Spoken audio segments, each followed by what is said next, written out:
Son TV at balikan nga natin ang hanging question ni Miss Yas. Very interesting question, Miss Yas. Alam mo, very interesting kasi overwhelming yung kababaihan, yung population ng mga kababaihan. Opening nga natin kanina, girl power. Kaya lang kapag ito naman ay tumama sa atin, yung cervical cancer, hindi na girl power. No? Nangihina na yung mga ilaw ng tahanan. Kaya mga kasangbayis, gusto ko itanong muli kay Doktora. Doktora, ano yung mga signs na ang babae pala hindi lang ordinary bleeding ang nangyayari, hindi lang mens, ito pala dapat magpatingin na sa inyo dahil ito ay pwedeng maging cervical cancer? Ang pangunahin at pinaka-importanting sintomas ng cervical cancer ay ang pagdurugo. No? It's vaginal bleeding na nakikita intermenstrually sa pagitan ng normal na pagreregla or pagdating ng buwan ng daloy. At pangalawa, it is induced by a sexual intercourse. No? Ito yung tinatawag nating PCB, no? Yung post-coital bleeding. And also induced by internal examination during a routine pelvic examination. Nangyayari ito dahil very friable na yung tissues. No? Madaling magdugo. Madanggil mo lang ng konti, especially during sexual intercourse and during a pelvic examination, nagdurugo na siya.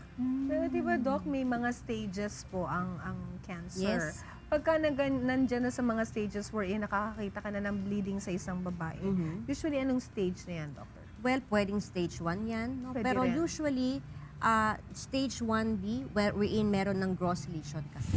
No? Ang staging kasi ng cervical cancer ay clinical hindi katulad sa iba na kailangan mo talaga ng involvement. Ito so sa cervical cancer, clinical staging ito. So aside from the vaginal bleeding, meron din tayong makikita na sintomas na either patuloy, no, continuous, or on and off na vaginal discharge, abnormal vaginal discharge.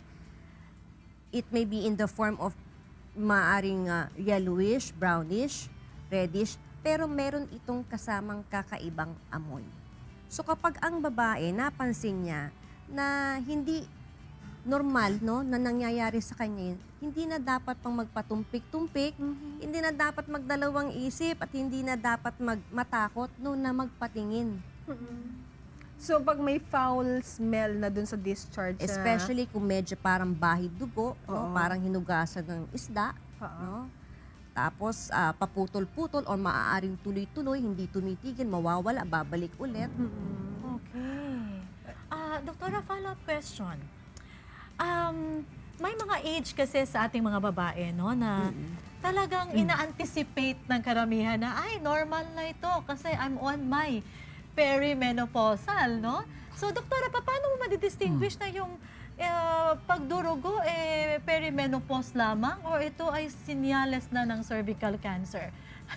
sa totoo lang, talagang yan ay talagang konotasyon na, no? Na, lumalakas ang regla ko kasi magme-menopause na ako. Parang huling buhos no? Ganon sila Pero mali di ba? Pag nag-menopause ka, dapat unti-unti titigil, dadalang titigil na yan. Pero kung ikaw, ang regla mo, kung dati ay 3 araw lamang hanggang 5, pero mas higit pa doon at mas lumalakas siya, it's something else. Hindi mo dapat na i-diagnose ang sarili mo na normal ito or makinig ka sa kapitbahay mo, nabasa mo sa internet. No? Ang pinakamabuting solusyon, no, ang pinakamainam ay kumonsulta ka sa espesyalista para malaman mo kung ito ba nangyayari sa'yo ay normal o kinakailangan ng masusipang pagsusuri at eksaminasyon. Isunod ko na lang din, Dr. Yas, kasi isa sa mga rason na nagpapatakbo sa mga pasyente, sa mga doctors in pain. Ito bang pagkakaroon ng cervical cancer, initially at the very early stage, ay meron ng kahit kaunting nararamdaman, nakakaiba, lalo na dito sa may pelvic areas po natin? Maaaring nakakaramdam ng parang cramps, no? Abdominal cramps, parang mabigat lamang ang puson, para kang magkakaroon, pero kadalasan hindi ito pinapansin. At karaniwan sinasabi nila o ipinapalagay nila na ito ay lamig lamang. No? Lamig. Lamig sa lang. tiyan. Oo. Alam mo, totoo yan, Lina, sa mga probinsya, ganun lang. Na-mention ni Doktora earlier, no, na na yung mga babae ayaw magpatingin. Doktora, bakit ayaw magpatingin ng mga babae? In your Unang-una, experience. Unang-una, natatakot kasi baka masakit. Pangalawa, Nahihiya sa posisyon. Alam mo naman ang posisyon kung paano ka examinin, hindi ba? Kaya Si yun yung Doc mga rason. nakangiti. And ano, ito sinasagawa lang. Pangatlo, Oh, natatakot. yan. Nang Baka may malaman. matuklasan. Mm-mm. No, dapat hindi ka matatakot kasi nga ang ating pangunahing yung main goal natin is to detect, no, to screen and to detect cancer earlier para mas mabuti or mas successful yung magiging gamutan. Kasi kung hindi ka magpapatingin, natatakot ka, magugulat ka na lang, eto na, Surprise. malala na pala. Yan yan At na nasa yan. huli ang pagsisisi. Oo. Kagaya nga ng sinabi ni Doc, Dr. Serge. Dr. Andres na ang cancer na nga daw medyo mahaba yan, hindi yan nangyayari lang basta-basta. Ang sabi niya mga 20 years yan. So kapag may cancer ka na, yun na yun. Doc, can you please elaborate on that, Doc? Yeah. Paano natin malalaman na yung tao meron ng lung cancer?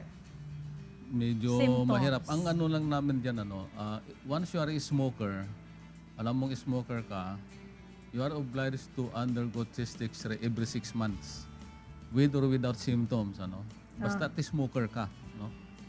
You have to That have is your responsibility na If you're a magpa-x-ray ka smoker, okay. every 6 months, Meron kasi mga smokers, doctor, na nag-stop na sila ng smoking. For example, they've been smoking for 15 years Yeah. and now they stopped and now they're saying they're free from any lung diseases. No, Can no, that that's be not true. possible?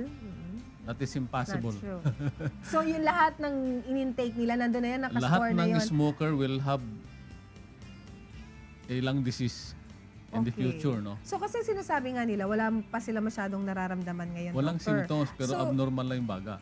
Okay, so pwedeng abnormal na Yeah. yung baga. Kailan siya lalabas yung symptoms, doctor? Usually, depende dun yan sa immunity ng pasyente. Aha. Kasi ang daming sakit na pwedeng lumabas sa pasyente in terms of lung, no? Now, kung lung cancer, let's say, nag-stop siya,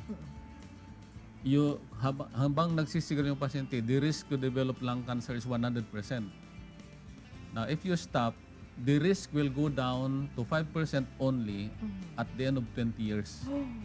20 years ang titignan mo. Kaya if you stop smoking for 7 years, 10 years, 15 years, nagka-cancer ka pa, talagang ganun yun eh. Kasi lahat ng chemicals that you inhale during the time nagsisigarilyo, nandun sa baga mo, you cannot remove that anymore. That is lifetime. Okay. Doon na yun eh. And it will continue destroying your lungs eh. Yeah. So lalong-lalo na ngayon, parami ang pabata na nagsismoke, Yeah, actually, no? teenagers or smoker, ang statistics natin dito is about 20%. No? Okay. Of children 13 years old and up are already smoking. Yan. Okay, mga kasambay, pagpapatuloy syempre natin itong napakahalagang discussion.